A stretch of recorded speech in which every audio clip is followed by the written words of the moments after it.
Welcome to the Real News Network. I'm Paul Jay in Baltimore. The struggle of the platinum miners in South Africa has rocked the entire South African society, and it continues. Now joining us to bring us up to date on that struggle is Vishwas Satgar. He's a senior lecturer at the University of Witwatersrand, and my apologies for having just butchered the name of that university. Thanks for joining us. Good evening. So bring us up to date. What's been happening with the miners? Okay, I think last year, towards the tail end after the Marikana massacre on August 16th, we've witnessed a wave of strike action that brought mining in South Africa to a halt. But it never stopped there. The Marikana moment, which is spurred on by deep discontent, knocked on into our transport sector, and then, of course, in late November into December, and actually just 2 weeks ago, it was at the heart of a rebellion of wine workers in the Western Cape of South Africa. So basically, Marikana has become a rallying point and an emblematic point for fighting the deep inequalities in South Africa. It's really shifting consciousness on the ground. Of course, in the immediate struggles on the ground, there are various challenges coming to the fore. Currently in mining, with most of the strike having ended, a residue of worker committees still in place, the employers are now going on the offensive. There's a lot of talk of retrenchments. In Anglo Platinum, one of the biggest platinum mines in the world, there's currently a big dispute around retrenching 14,000 miners who were on strike. Yeah, retrenching, here we would say laying off. Is that what you mean? Yeah, retrenching or laying off, using operational restructuring arguments to justify this. Essentially, they're saying that, it is not profitable to keep some of these shafts open and so on. So that's a big contention in mining right now. And that is, at the same time, fueled by a massive battle going on for union membership in the mining industry. The Marikana moment has displaced the dominance of the National Union of Mine Workers in South Africa and has actually thrown up a very serious opposition, the Amalgamated Mine Workers, AMCU. And they are basically growing dramatically, exponentially. They have a membership now of over 100,000 mine workers, but there are serious battles going on, physical.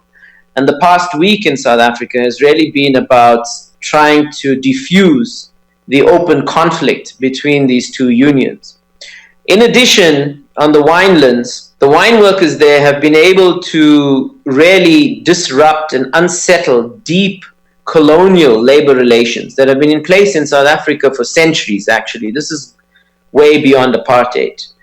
And these wine workers have, in the course of their struggle, been able to bring to the fore the racialized nature of their work in the Cape winelands.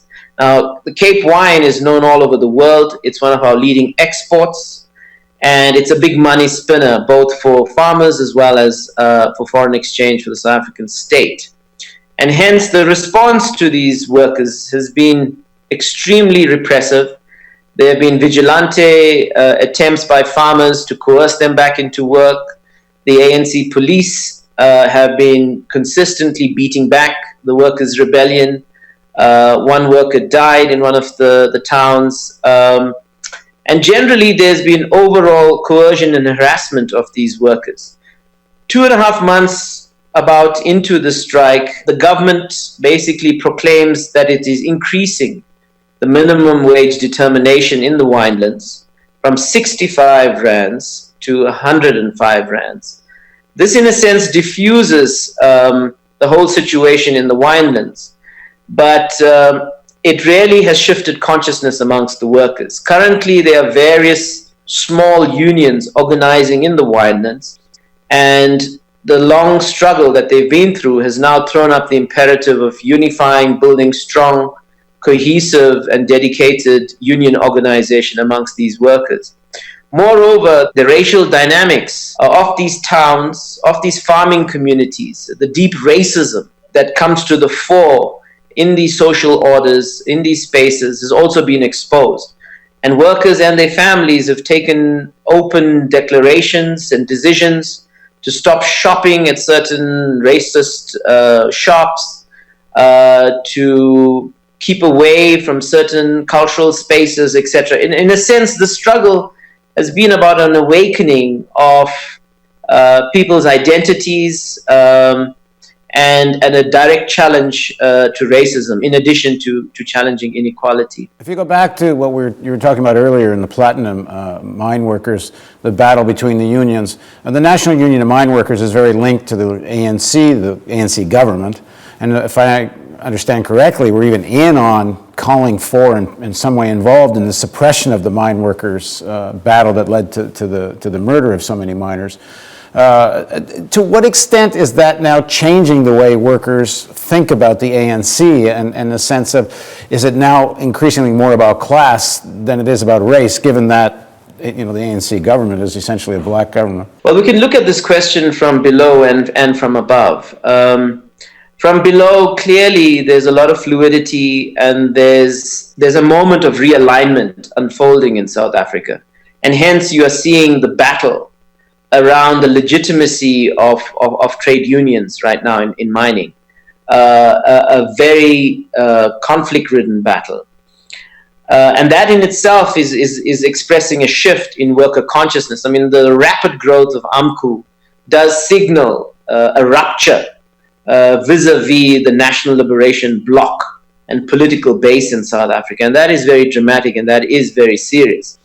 How far that's going to go politically is an open question. Some of the left groups that have been involved in supporting the mine workers have formed what is called the Socialist and Workers' Party. And by all accounts, it's not growing dramatically. And some would argue that it was a big leap, too quickly, too opportunistically, etc.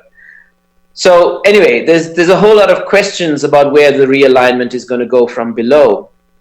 Having said that, if you would think about the ANC and the ANC state response to all of this, well, there's a few things. One, the ANC went to its national conference in December of 2012, where it re-elected a national leadership, but also took some very important policy decisions. At the heart of its economic thinking is an affirmation of resource nationalism coming out of its conference. And that means there's an increasing salience and importance given to the mining sector for the development, for the growth prospects of South Africa. This has been followed on by, about 2 weeks ago, by a government-convened mining summit in South Africa, where all leading mining houses in the world were invited to this mining conference.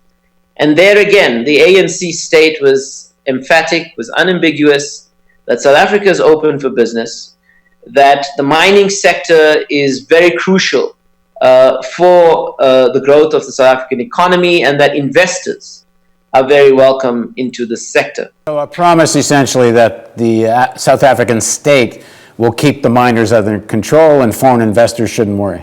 Yeah, I mean, to the extent that I think there was a recognition in this conference that the social compact that has glued together South Africa's transition, some kind of consensus around deracializing South African capitalism, has actually come unhinged.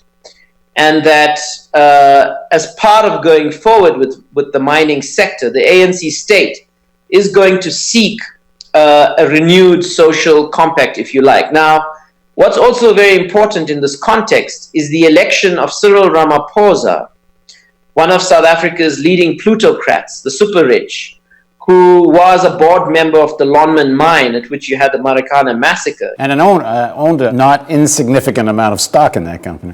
No, absolutely. I mean, he ranks as possibly one of the top 5 richest African men in South Africa today.